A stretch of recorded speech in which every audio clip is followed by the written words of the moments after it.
Good day, and thank you for watching. If you are dealing with a criminal investigation in California, there is one concept you've probably heard before: Miranda rights.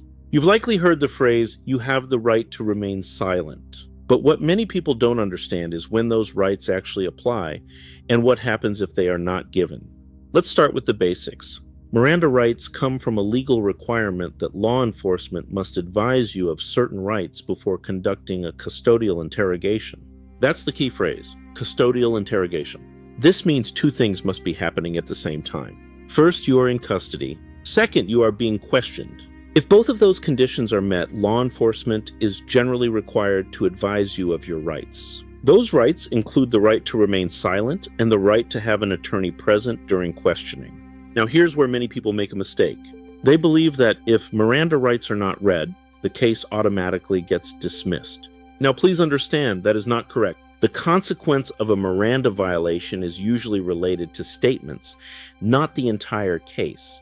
Now, let's take a moment to break that down. If law enforcement questions you while you are in custody and does not advise you of your Miranda rights, any statements you make during that questioning may be subject to being excluded from evidence. That means those statements may not be used against you in court, but the case itself does not disappear. If there is other evidence, physical evidence, witness statements, or other information, the case can still proceed. Now let's talk about what custody means. Custody does not always mean being formally arrested. It means that a reasonable person in your position would not feel free to leave.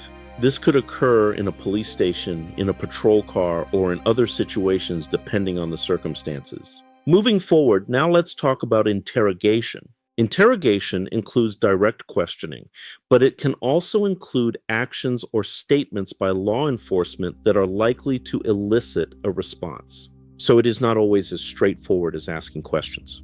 Now here's another important point. If you are not in custody, Miranda warnings may not be required. That means law enforcement may ask questions, and your statements may still be used, even if you were not advised of your rights. This is where many people get caught off guard. They believe they are just having a conversation, but those statements can still become part of the case. Now let's talk about invoking your rights. If you are in custody and advised of your Miranda rights, you have the right to remain silent. You also have the right to request an attorney. But here is the absolute key to it all. You must clearly invoke those rights. Simply staying quiet without stating that you are invoking your right may not be enough. Make no mistake, clarity matters. Now let's discuss what happens after rights are invoked. If you clearly state that you want an attorney, questioning should stop. If you invoke your right to remain silent, questioning should also stop. But again, how you communicate that matters. Now let's address another common misunderstanding. Some people believe that cooperating fully will help their situation, but statements made during questioning can be used as evidence. And once those statements are made, they can be difficult to take back. This is not about being uncooperative. It is about understanding your rights and how they apply. Now let's talk about strategy. If you are in a situation where you are being questioned, understanding whether you are in custody and whether Miranda applies is important. Understanding when to speak and when not to speak is also critical. Now let's discuss the role of statements in a case. Statements can be powerful evidence. They can support or weaken a case. They can influence how charges are filed and how the case is evaluated. That's why issues related to Miranda are often closely examined. Now let's look at the bigger picture. Miranda rights are part of a broader set of protections. They are designed to ensure that individuals understand their rights before being questioned in a custodial setting. But they are not a shield that automatically stops a case. They are one piece of the legal process. Finally, let's talk about expectations. Not every situation involves a Miranda issue, and not every Miranda issue will change the outcome of a case.